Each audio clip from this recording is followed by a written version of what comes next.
Тргнавме од Скопје во правец во кој некогаш одел познатиот воз Чиро. И сега кога веќе ги споменавме возовите, може и да претпоставувате дека тие ќе бидат во нашиот фокус во ова издание на Луѓе и места. Но не вистинските возови, туку нивните модели, реплики. Железничкото моделарство, макетарство и колекционерство се хоби со кое се занимаваат малкумина во Македонија. Со цел да најдеме еден од нив, одиме во Гостивар.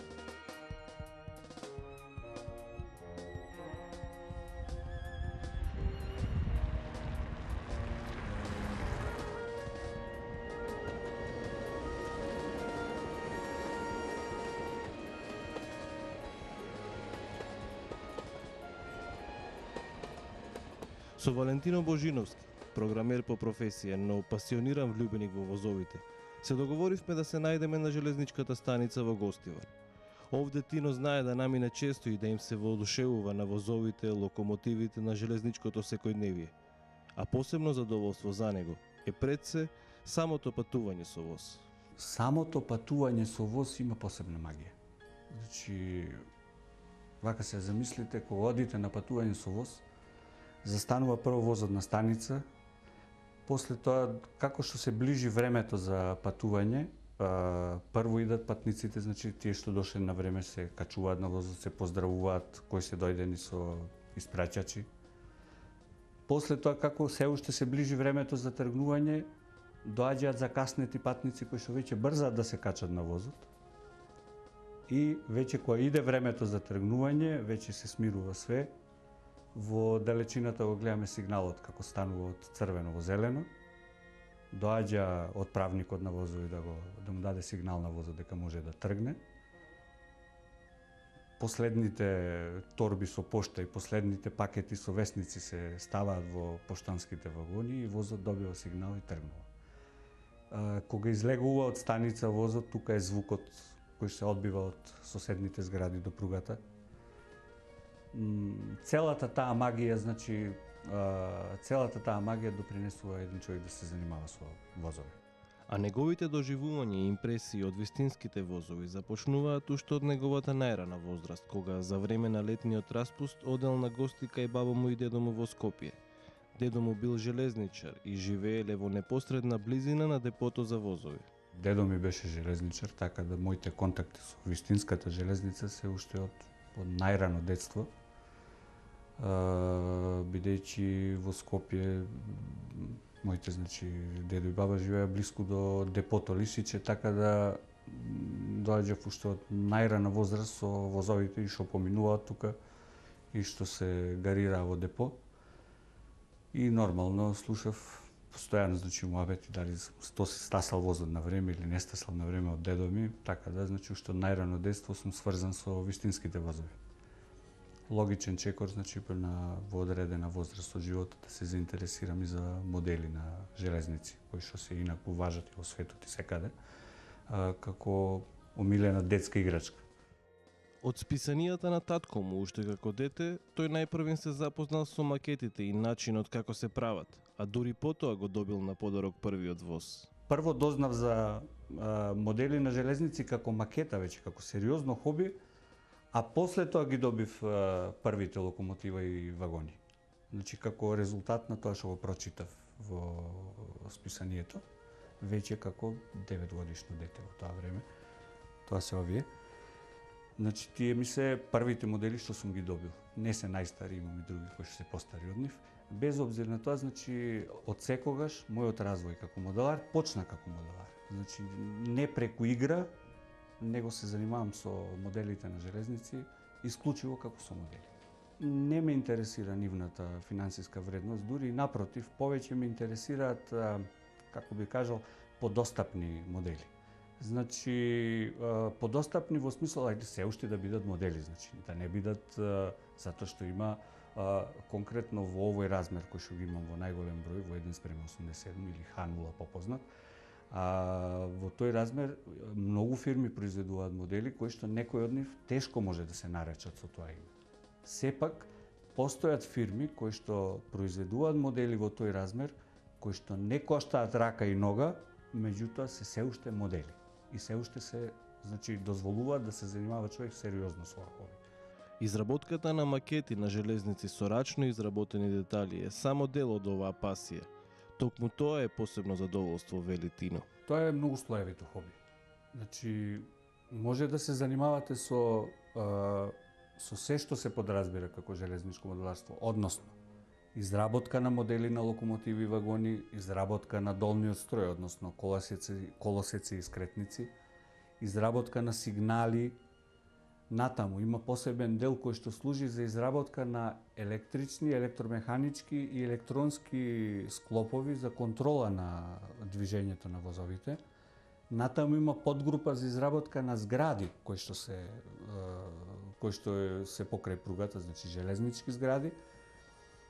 Така да може да се занимавате со само еден дел од тоа хоби, само со изработка, значи поединечно од некој од класите на модели, или пак да се направи макета која што ги обединува сите тие на едно место. И се интересно е затоа што, значи, за да се направи една станична зграда, например, прво треба да се имаат цртежи, да речеме, од таа зграда. Тоа би бил првиот чекор, а после тоа, знаејќи каде се наоѓа, таа станична зграда би требало да се доведе до состојба како што е оригиналот. Тоа можело да биде од фотографија која што е од понов датум, например, ќе биде точно иста како што е во моментот, или пак ако се најде постара фотографија, да се доведе во состојбата како што било пред 30 години, например.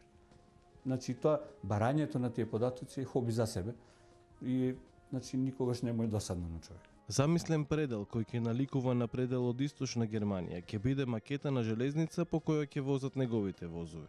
Таа наскоро ќе го добие вистинскиот изглед, бидејќи плановите и подготовките се завршени. Ова ќе биде макета, значи, дефинитивно на Deutsche Reichsbahn, со користење на тие модели што имам на располагање и ќе добивам точно на онаа слика што сакам да ја постигнам, значи ќе бидат моделите на локомотиви и вагони што ги имам во, да речем, во природно обкружување. Ќе биде измислен предел, значи не некој што е честа појава во железничкото моделарство, затоа што човек увидува колку се големи работите, конкретно, значи, ајде за полесно рачунање да ги делиме работите со 1:100. Една станица од прилика 2 км долга, значи им треба 20 метри за да ја пресликаме целосно, затоа се користат техники на кратење, значи тоа ќе биде 20 метри, ама поделено на 4, ќе биде 5 метри, па и тоа на 2, за да добиеш малку збиено, али да го добиеш тоа, кој ќе погледна човек, ќе рече да, тоа е тоа. Без обзир што е должинскиот размер различен од колку реалниот размер. Токму возовите и локомотивите од Источна Германија од периодот на 60-тите и 70-тите години од минатиот век се оние кои имаат посебно значење за него во колекцијата.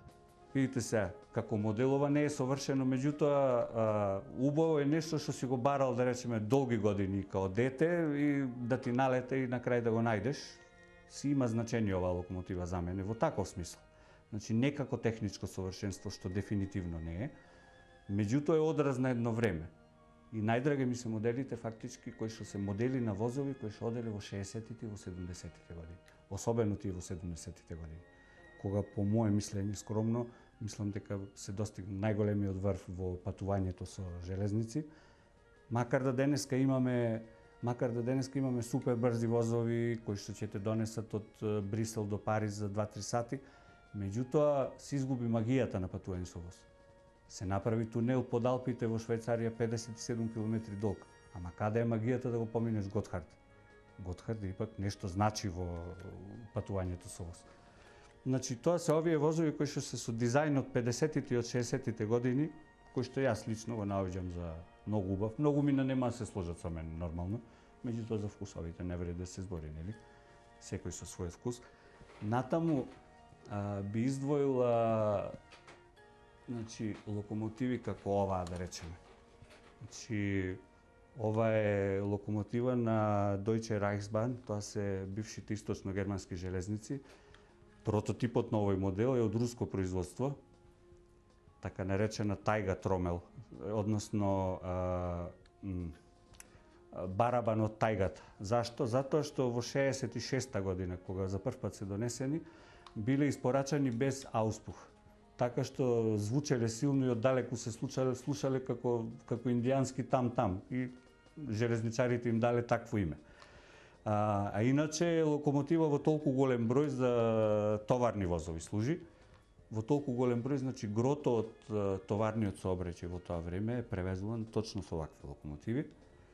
И значи имале голем значај и биле арбет на железничкиот сообраќај во источна Германија во тоа време. Ова е модел на локомотива воен тип број 2.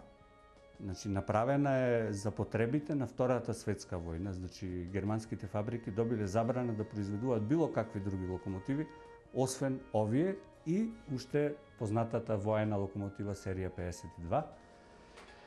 Значи направени се да послужат до крајот на војната и да одат во отпад. Меѓутоа, повеќето од нив се останати многу години, 40-50 после војната во редовна секојдневна употреба. Некои дури се користат и ден денеска, например дури во нашата близина, најблиску во Босна, во рудниците за јаглен. Постојат и возови и локомотиви кои се обраќале по железниците во поранешна Југославија, но и во Македонија. Најчесто тоа се дизел и електрични локомотиви, но и популарниот Чиро кој одел од Скопје до Охрид. Секако звезда меѓу нашите локомотиви е познатата Кенеди, серија 661. Дизел локомотива со најубав звук меѓу дизелките дефинитивно. Се работи за американска локомотива, градена со европски профил, значи да може да послужи по сите европски пруги, значи не само по југословенските во тоа време. Која што се покажа, значи од тие се во сообраќај тука кај нас некои најстарите од 1906, сега сме 2013, така да тоа се многу години. Со редовно одржување се покажува дека тие биле стварно, значи, добро издизајнирани за потребите на нашите пруги. Друга локомотива која што би издвоил е секако електричната локомотива серија 441.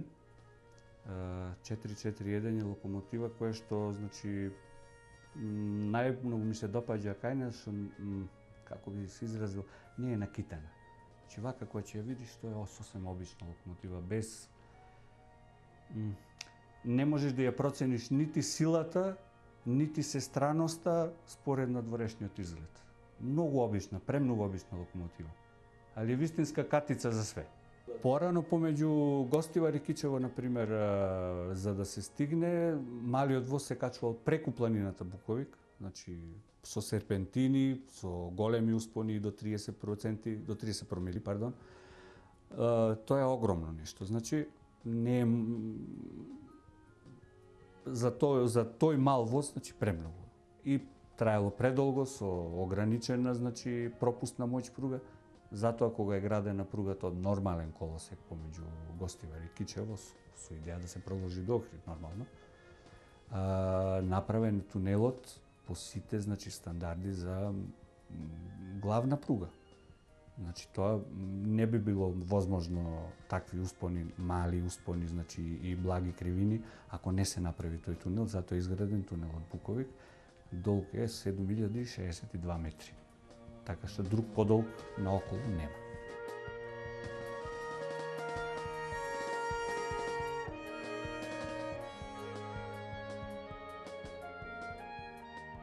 Ако сакаш да ја запознаеш подобро земјата кај што одиш, нема да биде подобро со авионот што ќе слета на аеродром, него многу подобро ќе биде од воз. Значи имав прилика пред на два пати во 86 и 88 да одам во Париз со воз. Што да ви кажам, животно патување, значи. А ние пропатувавме низ уште едно издание на луѓе и места. Следното патување е за 7 дена кај некои други луѓе на некое друго место.